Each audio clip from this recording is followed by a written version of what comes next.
बिहार में सरकार बनाने के लिए एक तरफ राजनीतिक पार्टियों के द्वारा लोक लुभावने वादे किए जाते हैं, 10,000 रुपये दिए जाते हैं, इसकी घोषणा की जाती है, बिजली फ्री की जाती है और आपको मालूम है कि इसका सीधा जो फर्क पड़ता है वो पड़ता है आम जनता के जेब पर। आम जनता को ही आखिरकार इसका पूरा हर्जाना चुकाना पड़ता है।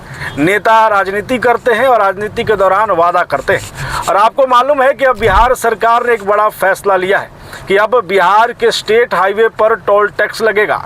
जी हाँ, टोल टैक्स लगेगा और टोल टैक्स में किसे छूट दी जा रही है ये पूरी बात आपको बताएं उससे पहले आप बुलेट न्यूज़ टीवी देख रहे हैं और मैं हूं आपके साथ राज पाठक।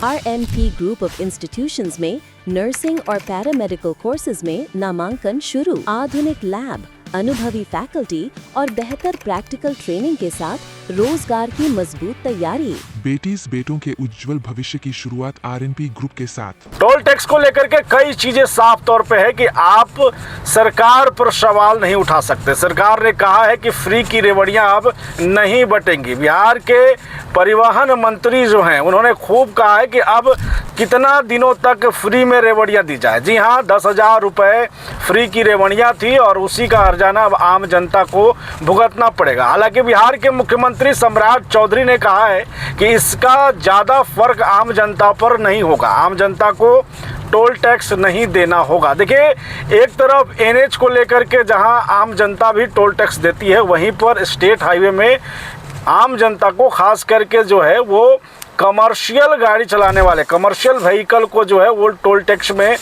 शामिल किया गया है, बल्कि जो निजी गाड़ी होंगी उन पर टैक्स नहीं लगेगा, लेकिन उसमें छूट भी दी गई है। यानी कि कोई मंत्री हो, विधायक हो, जनप्रतिनिधि हो, एम्बुलेंस हो या फिर कोई जुडिशियल अधिकारी मजिस्ट्रेट हो, उन्हें छूट दी गई है, बाकी किसी को किसी तरीके की छूट नहीं दी गई है। हालांकि ट्रैक्टर को लेकर के साफ तौर पे है कि एक तरफ जहां पर स्टेट हाईवे पर टैक्स लगने वाले हैं, वहीं पर आम जनता जिनका निजी वाहन है उनको रियायतें मिलेंगी। लेकिन सबसे बड़ा सवाल ये है कि एक तरफ सरकार के द्वारा ये कहा जा रहा है कि आम जनता को इससे कोई ख़ास फ़र्क नहीं पड़ेगा, लेकिन क्या स्टेट हाईवे पे जो टैक्स लगाया जाएगा उसके बाद गाड़ियों के रेट नहीं भागेंगे, गाड़ियों के भाड़े नहीं भागेंगे और आम व्यावसायिक वाहनों पर जब आप टैक्स लगाएंगे तो जाहिर सी बात है कि वाहन पर टैक्स लगने के बाद फिर उसका रेंट भागेगा, किराया बढ़ जाएगा और इसका